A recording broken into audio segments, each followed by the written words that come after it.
Hello everyone, my name is Mark Tendai. I'm a sophomore at Leeds University. I currently hold my private pilot's license, along with pursuing my instrument. I'm about halfway done. And in today's video, we're going to go over the safety management system of PAVE. Now, this is going to be a system you're going to be talked about all throughout your training and future career in aviation, so you might as well start learning it now, and with part 1 covering your pilot aspect of the safety management system. In the next videos I will publish, we will cover the aircraft, environment, and external pressures. What should the acronyms be to remember? Now, for the next couple videos, there's going to be a lot of acronyms you're going to remember, and just in general training, but for today, we're only going to have 2. The MPG and the IMSAFE acronym. These are very prevalent acronyms in the aviation world.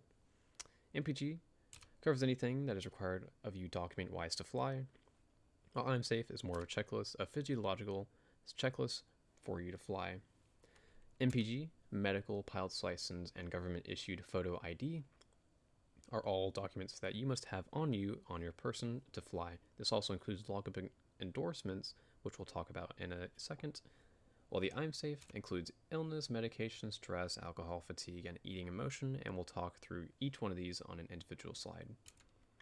For the top left, I'll have the topic in black, and on the top right, I'll have the source in white. In the middle here, we have under 40 and over 40. These are years. For each medical, well, there's 3 classes of medicals, first, second, and third. First is the hardest to attain, while third is the easiest. First covers anything required of an airline transport pilot to operate an aircraft. Second class is generally the commercial license for medical, and third class is the general student, private, or recreational medical.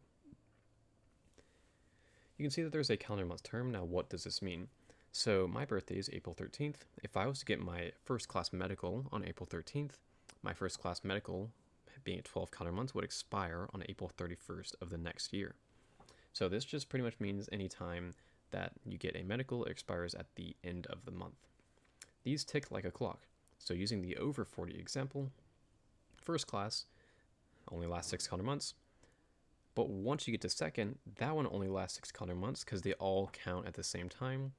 So 18 minus 24 is 6. So once you get to the third class, you only have 6 months to have those privileges. And there is an exemption, as second class is generally the commercial medical, but with the exemption in Federal Aviation Regulation FAR 61.23 on the top right, instructors can earn money with a third class medical. There is an exemption for certified flight instructors, CFIs. Pilot. So my sources are 6156 Flight Review and 6157 Recency of Flight Experience Pilot and Command. Now, what do these even mean? So for 6156, our biannual flight review, every 24 calendar months, a biannual flight review BFR will consist of 1 hour of ground and 1 hour of practical flight. This can be done with a flight instructor, evaluator, examiner, anyone according to the 5166 FAR certifying you to give an endorsement like that. If you do get a new license, such as private, instrument, commercial, CFI, II, and on, you can counteract and kind of like put off this for another 24 calendar months. So I got my private in August. Well, 2 years from then, I'll need a biannual flight review before flying aircraft. But private pilots, which is what you'll be getting, can carry passengers.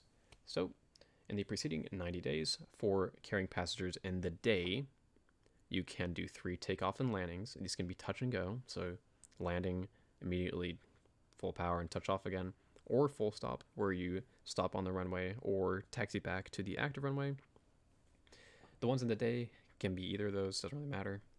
But the ones in the night must be to a full stop. Now, if you do get the night currency, the landings in the night can cover for the day.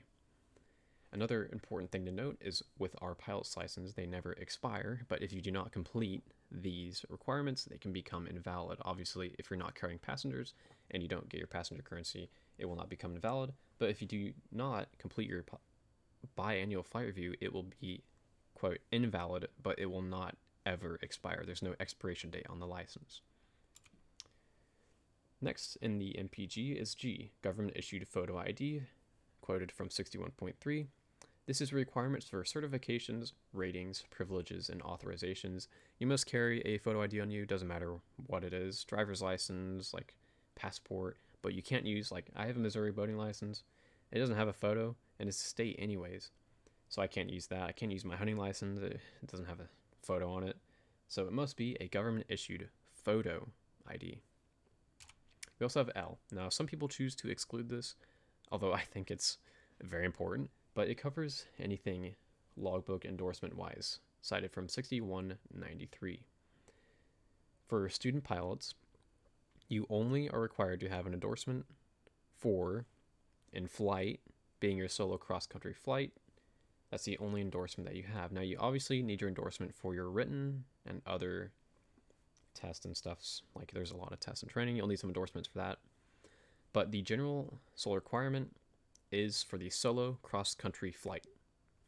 Look at the FAR and find what that means. I don't fully remember, not gonna lie.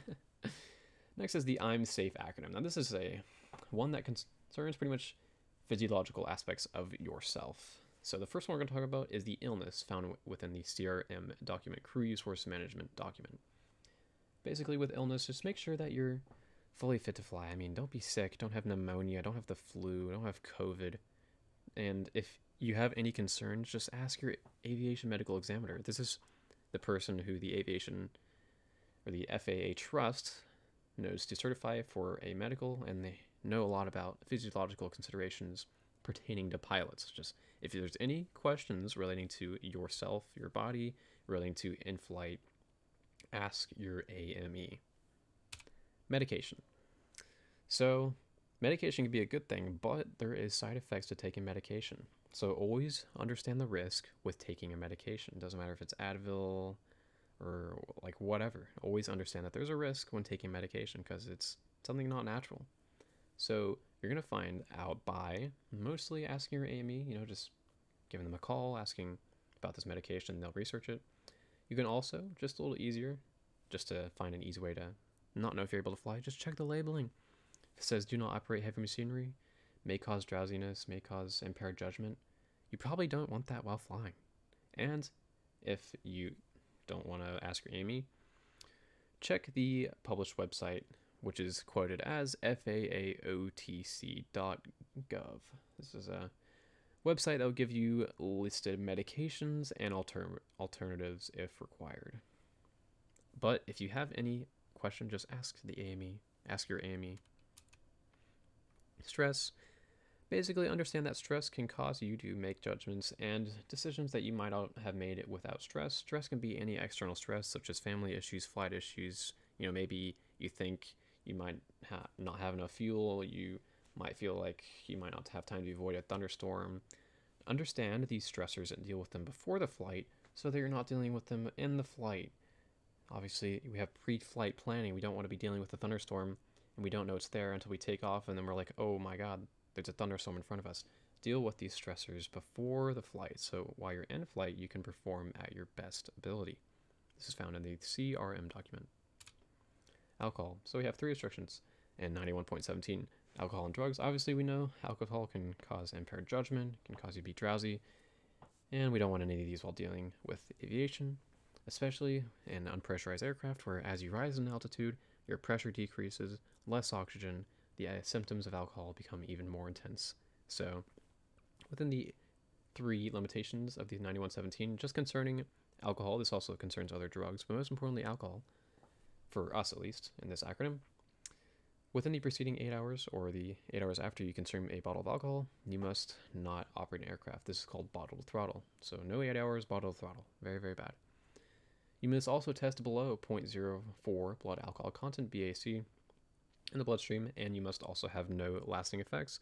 So you can be well past 8 hours and test well below 0.04, which, by the way, is there for mouthwash mainly. But what if you have alcohol poisoning, but you're way past 8 hours and below 0.4? Well, duh, you're not flying with alcohol poisoning. Exactly. So no lasting effects. Fatigue, found in the CRM document. Know what your body needs to operate an aircraft fatigue-wise. Like, how much sleep do you need to operate an aircraft? And you'll find this out through training. Be like 8-10 hours, whatever. Make sure you have that. If you don't, in training, it will cost you time, money, impaired judgment, and you will not learn what's being taught, and therefore you might need more money. I'm just saying, get the sleep. And eating and emotion. This is the last part of the IMSAFE acronym.